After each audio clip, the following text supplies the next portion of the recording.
Hi everybody, this is Nancy on YouTube again. I'm back to talk about another cake that I just made. This is for Halloween, and it's for my neighbor's son.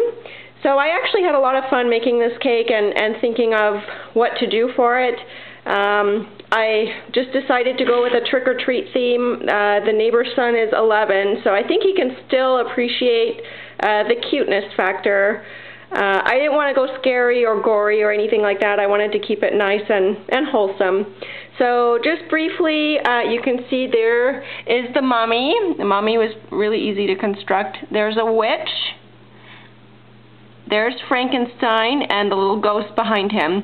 So Frankenstein's face, I don't know if you can see it on camera, but the eyebrow portion is padded. So what I did was I rolled out a piece of gum paste, or rather I formed it into the head shape, and then I used a sausage strip of gum paste, and I kind of glued it into place where I wanted it for the eyebrow, and then I rolled out a piece of green gum paste, and then I covered that piece. So you can see that it was padded first, and then I covered it to give it the impression of a furrowed brow, which is pretty typical of Frankenstein.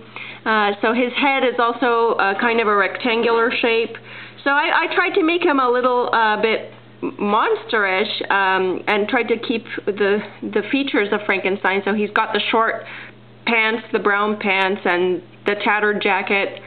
So that's about all with Frankenstein. And the witch, I just basically made a friendly witch. I wanted to keep it with a theme, a friendly theme. So basically the same principle as making a gum paste regular person.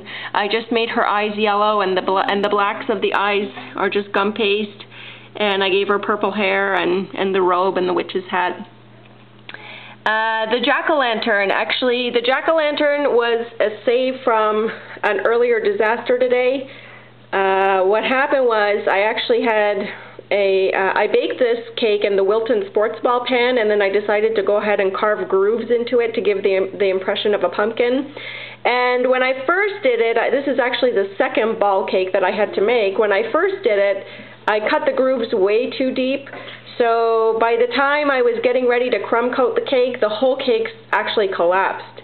I lost wedges left, right, and center. It was really beyond salvageable. I tried to salvage it as best as possible using buttercream, and it just wouldn't stay together. So I just scrapped it, and I had to rebake a second cake and start from scratch. So if anybody, for future reference, is ever thinking of making a pumpkin or some sort of a shape with grooves in it, just make sure just to score the surface of the cake and not make actual cuts, because I made actual cuts and they were much, much too deep, and disaster ensued. So that's all that I can say about this cake. That's my son trying to get a hold of it. So anyways, I had a lot of fun making it, and I hope to talk to everybody soon. Thanks so much. Bye.